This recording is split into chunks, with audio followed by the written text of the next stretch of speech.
Naisundo namin guys.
So guys, good morning. Hindi na ako nakapag-vlog kagabi. Today is going to be like so much fun, full of activities. Iikutin namin ang city ng Iloilo. Pupuntahan namin ang Garin Farm. Pupuntahan namin ang mga old churches dito. Yeah, let's enjoy. Okay guys, so welcome back to my YouTube channel. Sama ko na ngayon yung family ko. Say hi to the video.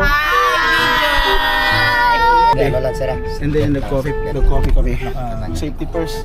Wait lang. Paano ba to? No! Sorry. Wag yan. Sorry. Tatawa ka tayo. Okay guys, so we're going to Garin Farm. So see you there.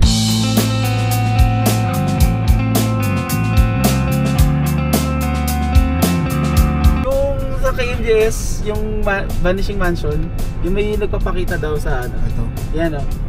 Yes. Yan o. Yung... Okay guys, so nandito na po tayo ngayon sa Garin Farm, located dito sa San Joaquin, Iloilo. Took us like almost an hour just to get here. This is actually my second time na pumunta dito sa Garin Farm, but that was like 4 years or 5 years ago. So hindi ko na alam kung may mga pagbabago ba or modification dito sa loob ng Garin Farm. Gonna see, gonna check.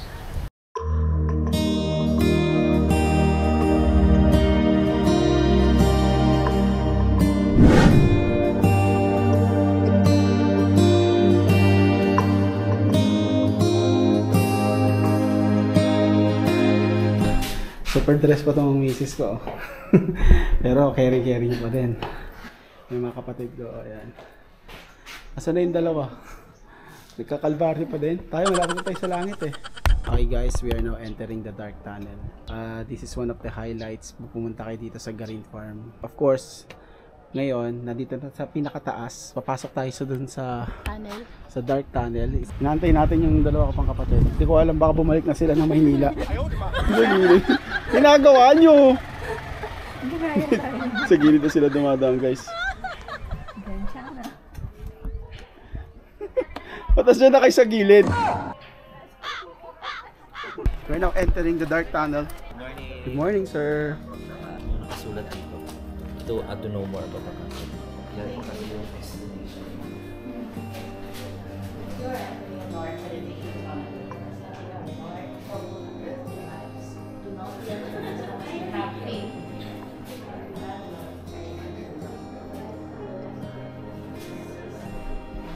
There's always a light at the end of the night. Don't lose hope. Even in the middle of the darkness, keep walking until you reach the light. That's a very good reflection kaya. Thank you guys. This is kind of... And for the best experience, please ensure complete silence for us. Let's go. Okay, enjoy the place. No lights daw.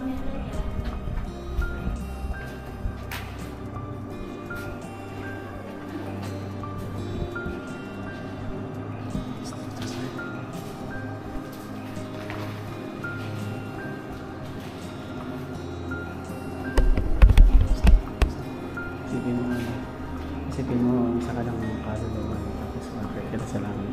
Ganito yung feels. Hindi mo lang saan ka pupunta.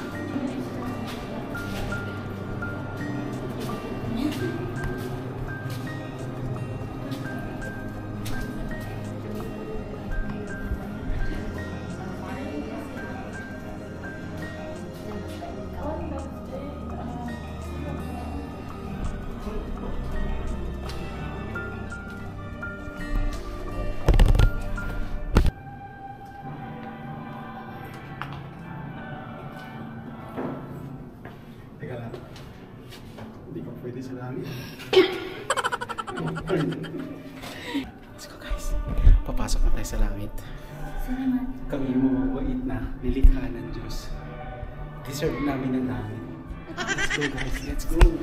Pwede ba tayo? Tara, tara. Let's go.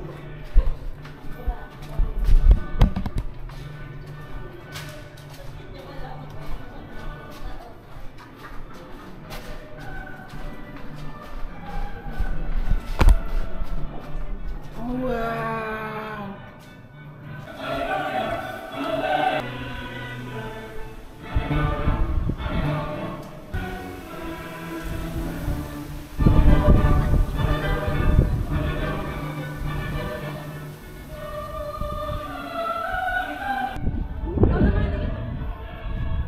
So guys, nakita nyo naman yung ganong klaseng experience, no?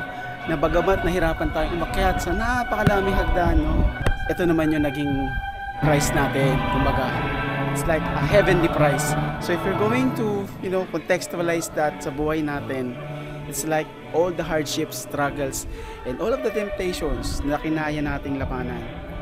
Na kahit napakahirap, the reward is heaven. The heavenly kingdom of our Lord. Look at this.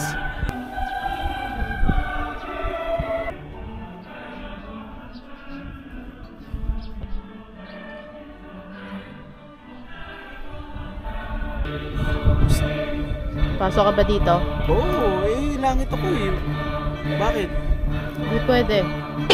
Hindi pwede. Bakit? Bilangin mo kasalanan mo. Oh, hell no! Oo nga. Ayaw naman! Baba dun.